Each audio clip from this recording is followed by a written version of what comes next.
Europe 1. Le journal de 8h sur Europe 1, Fanny Marceau. Bonjour Fanny. Bonjour Dimitri, bonjour à tous. C'est un sujet extrêmement sensible qui revient demain au Sénat. Le projet de loi sur la fin de vie dont le texte a été profondément modifié en commission par les sénateurs. L'aide à mourir est ainsi devenue une assistance médicale à mourir avec des conditions bien plus strictes. Mais pour les opposants, le problème reste entier. Un établissement qui refuserait de s'y conformer s'exposerait à des poursuites. Et c'est bien ce qui inquiète les congrégations hospitalières tenues par des religieuses qui se retrouveraient forcées d'aller contre le vœu de protéger la vie. Dans le JDD hier, l'une d'elles alertait: si la loi est votée, nous devrons partir. Or, ces congrégations hospitalières sont essentielles dans le paysage médical français, comme par exemple les Petites Sœurs des Pauvres, qui accueillent des milliers de personnes âgées en fin de vie de par le monde. Reportage dans l'un de leurs EHPAD à Versailles, Cyril de la Morinerie. Madame Limbourg ? Oui. Nous voilà. Germaine, 94 ans, nous accueille le sourire aux lèvres dans sa chambre ouverte sur un jardin. Arrivée ici il y a 2 ans et demi pour y vivre les derniers moments de sa vie, elle ne comprend pas que l'on puisse peut-être bientôt légaliser en France l'aide à mourir. La fin de vie ici, c'est une vie qui continue. On peut aller jusqu'à la fin de vie quand on est bien accompagné. Pour vous, la vie est sacrée ? Bien sûr. Dans cet établissement tenu par les Petites Sœurs des Pauvres, l'équipe médicale veille jour et nuit sur les personnes âgées. Madeleine, aide-soignante, a vu de nombreux résidents reprendre goût à la vie. Des fois, quand ça arrive que le résident dit « je veux partir, je suis fatigué », mais après, quand ils sont bien accompagnés, ils changent d'avis. Non, je ne pourrai jamais donner la mort, jamais de la vie. Et cette proposition de loi sur la fin de vie fait naître de vives inquiétudes à sœur Marie-Christine, mère supérieure de la congrégation des Petites Sœurs des Pauvres à Versailles. Elle nous inquiète parce qu'elle est assez coercitive. C'est difficile de trouver un sens pour accompagner la vie, pour que ça se termine comme ça, de façon aussi brutale. En tout cas, il faut qu'on fasse tout ce que nous pouvons pour que nous gardons c'est une clause de conscience, tout simplement. La congrégation des Petites Sœurs des Pauvres entend continuer sa mission, accompagner les personnes âgées jusqu'à leur mort naturelle dans le respect et la dignité. Cyril de la Morinerie. L'autre grand débat cette semaine, c'est le budget de l'État. Après 3 mois de négociations et de débats, le gouvernement s'apprête à passer en force. Mais avec quelle méthode ? Ordonnance ou 49.3 ? Rien n'est exclu, dit Maud Brejon, la porte-parole du gouvernement. Alexis de la Fontaine, le Premier ministre, doit trancher aujourd'hui lors d'un conseil des ministres exceptionnel. En effet, ce Conseil des ministres donnera l'autorisation au gouvernement d'activer une de ces 2 méthodes dans les prochains jours. Selon les informations d'Europe 1, la piste privilégiée reste le 49.3, une solution poussée en coulisses par Emmanuel Macron. C'est moins martial que les ordonnances, justifie un député Renaissance. En revanche, cette hypothèse est rejetée par l'opinion publique. 59% des Français s'opposent au 49.3. Idem au Rassemblement national et à la France insoumise, qui déposeront une motion de censure. Mais le Parti socialiste pourrait ne pas la voter, annonce Olivier Faure sur TF1. La première condition, c'est d'avoir la copie complète, qu'il n'y ait pas de flou. La deuxième, c'est que le financement de toutes ces victoires obtenues et annoncées hier soir ne se fasse pas sur le dos des Français, qu'on ne prenne pas d'une main ce qu'on donne de l'autre. Si le soutien des socialistes semble acquis, Sébastien Lecornu doit encore obtenir celui des Républicains.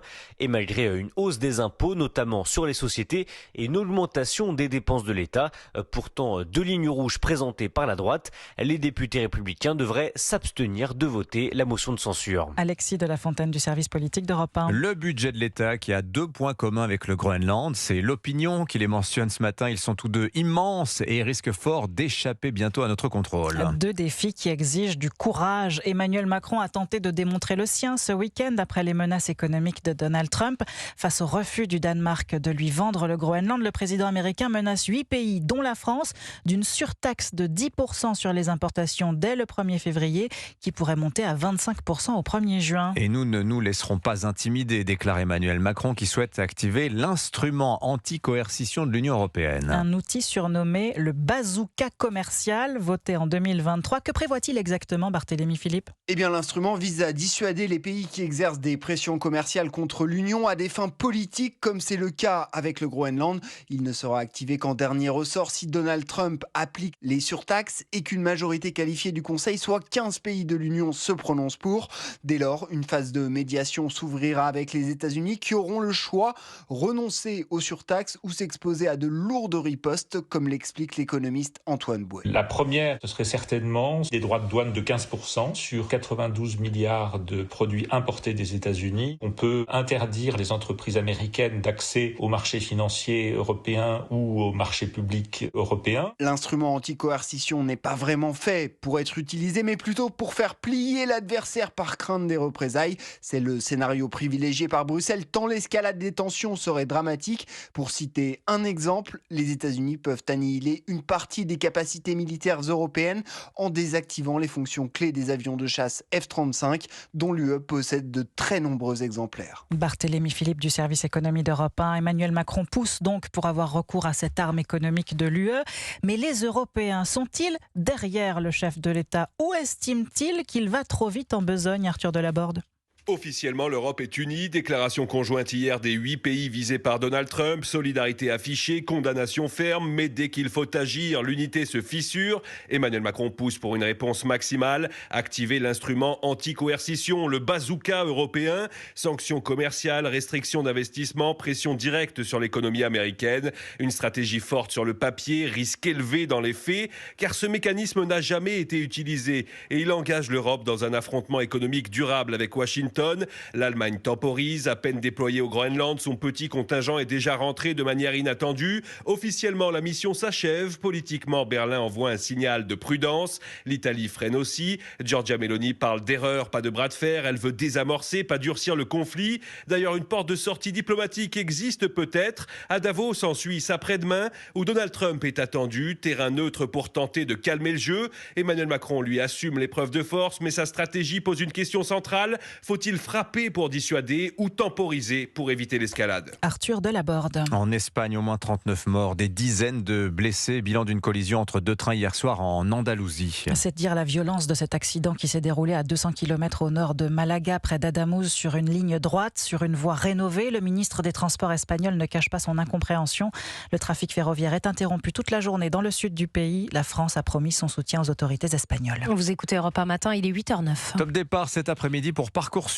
Les élèves de terminale vont pouvoir formuler leurs vœux post-bac. Ils ont jusqu'à mi-mars pour choisir parmi 25 000 formations.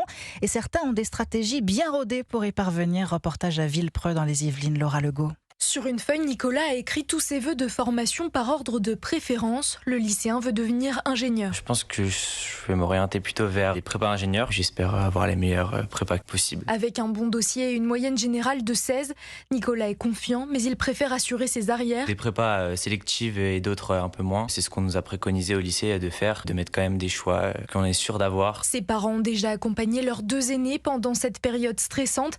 Alors ils poussent aussi Nicolas à faire des vœux moins sélectifs, comme des licences d'économie à l'université. Il vaut mieux, oui, assurer ses arrières. On ne sait jamais ce qui peut se passer. Les algorithmes de Parcoursup peuvent être un peu particuliers et puis il n'est pas à l'abri d'un échec. Mais Nicolas reste serein, même si le sujet est très souvent abordé en famille. Moi, je trouve qu'ils en font un peu trop. Alors oui, ça revient très régulièrement. C'est surtout mon mari qui va aborder le sujet jusqu'à ce que les vœux soient terminés dans Parcoursup. Désormais, le lycéen a 8 semaines pour formuler ses vœux et il faudra attendre le 2 juin pour recevoir les premières réponses d'admission. Laura Legault. Merci Fanny Marceau, c'était votre journal. Restez avec nous dans un instant sur Europe 1. Sébastien Chenu, le député RN du Nord, est l'invité de Sonia Mabrouk.